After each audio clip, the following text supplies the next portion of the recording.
Gloire au Père, au Fils et au Saint-Esprit, au seul et vrai Dieu, maintenant et à jamais.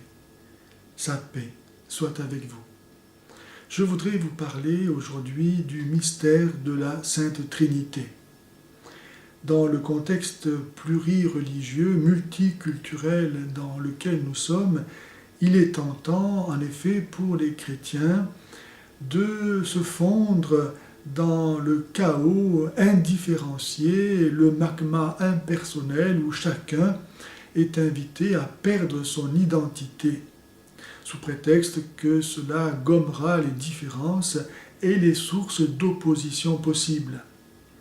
Et ainsi, par exemple, on peut entendre ce discours au sujet des religions dites monothéistes que seraient le judaïsme, le christianisme et l'islam, en disant, puisque, grosso modo, nous avons les mêmes fondements, à savoir que nous rattachons à Abraham, qui est le père de la foi, que toutes ces religions ont un seul livre rapportant les propos du seul et unique Dieu, créateur de tout ce qui existe, et les commandements que celui-ci donne pour aller au ciel, c'est l'essentiel.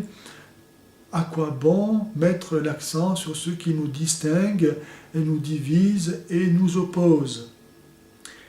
Et pour les chrétiens, le danger est donc dans ce système relativiste, tellement dénoncé par Benoît XVI, d'oublier, de négliger ce qui les distingue parmi tous les croyants, à savoir ce dogme essentiel de la Sainte Trinité. Les chrétiens sont les seuls à croire en un seul Dieu, en trois personnes.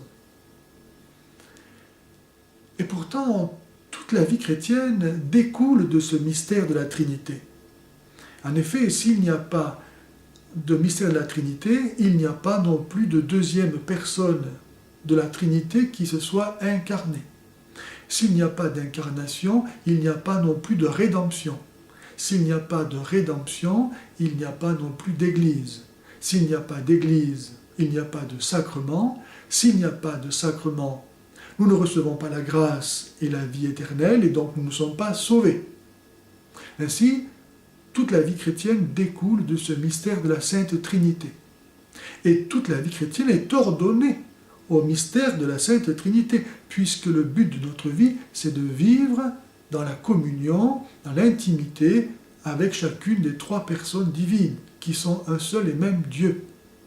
Ainsi, on voit qu'il n'y a pas de vie chrétienne possible sans approfondir ce mystère de la Sainte Trinité. La théologie n'a pas la prétention de nous faire comprendre un mystère. Elle peut seulement nous montrer justement pourquoi on ne peut pas le comprendre. Et pourquoi, pour incompréhensible qu'il soit, il n'en est pas moins pour autant crédible, parce qu'il n'est pas contradictoire, ni absurde donc. Si nous disions, par exemple, qu'il y a dans la Trinité trois personnes et une personne, ce serait contradictoire. Soit il y en a une, soit il y en a trois. Mais on ne dit pas ça. On dit qu'il y a trois personnes et une nature divine. C'est incompréhensible, mais ce n'est pas contradictoire. Si on disait il y a trois natures et une nature en Dieu, ce serait contradictoire. Mais on ne dit pas ça. On dit il y a trois personnes et une nature divine. Toute la vie chrétienne est donc liée à ce mystère essentiel qui nous constitue comme chrétiens et qui nous distingue parmi tous les croyants. Et les chrétiens ont donc à approfondir ce mystère et à en vivre pour être de vrais chrétiens et pouvoir en témoigner. Jésus n'est pas venu pour autre chose que pour nous révéler ce mystère de Dieu, qui déjà dans l'Ancien Testament a peu à peu laissé voir cette pluralité dans l'unicité de son essence. Nous allons voir cela dans une autre vidéo. Jésus est donc venu pour nous révéler le mystère de Dieu. Le Père donne la vie au Fils, et le Fils en retour aime le Père et ce double échange constitue leur amour commun qu'on appelle l'Esprit Saint.